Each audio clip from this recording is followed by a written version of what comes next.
ST criminal ఆపాదించి రాజ్యాధికార లక్ష్యాన్ని నిర్వీర్యం చేసేదాని కోసం అగ్రవర్ణ మనువాదులు పడుతున్న కుట్రల్లో బలి అయిపోతున్న ఎస్సీ ఎస్టీ బీసీ ప్రజలు ఆలోచించండి. ముఖ్యంగా ఎస్సీలకి వర్గీకరణ చేసి రాజ్యాంగ లక్ష్యాన్ని నిర్వీర్యం చేసేదాని కోసం ఒకటి.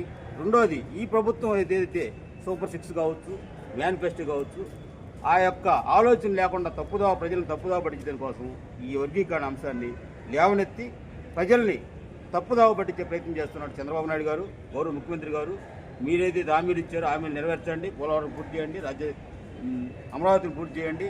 అంతేగాని ఎస్సీలను చీల్చి మా మనోభావాలు దెబ్బతీసి మమ్మల్ని రాజ్యాధికార లక్ష్యాన్ని దూరం చేయకుండా మీ పరిపాలన మీరు చేసి మీరు 20 సంవత్సరాలు ముఖ్యమంత్రి, ఈ ఫీల్డ్ 20 సంవత్సరాలు అవుతారు ముఖ్యమంత్రి. ఈ ముఖ్యమంత్రి అయిన తర్వాత 20 సంవత్సరాల్లో మీరు మా ప్రజలకి ఎస్సీలకి మీరు చేసిన మేలేని చెప్పండి. ఒక్క మేలు చెప్పి వర్గీకరణ చేయండి. ఆ దమ్ము మీకుందా? చెప్పగలిగిన దమ్ము మీకుందా? చెప్పగలిగిన దమ్ము లేదు.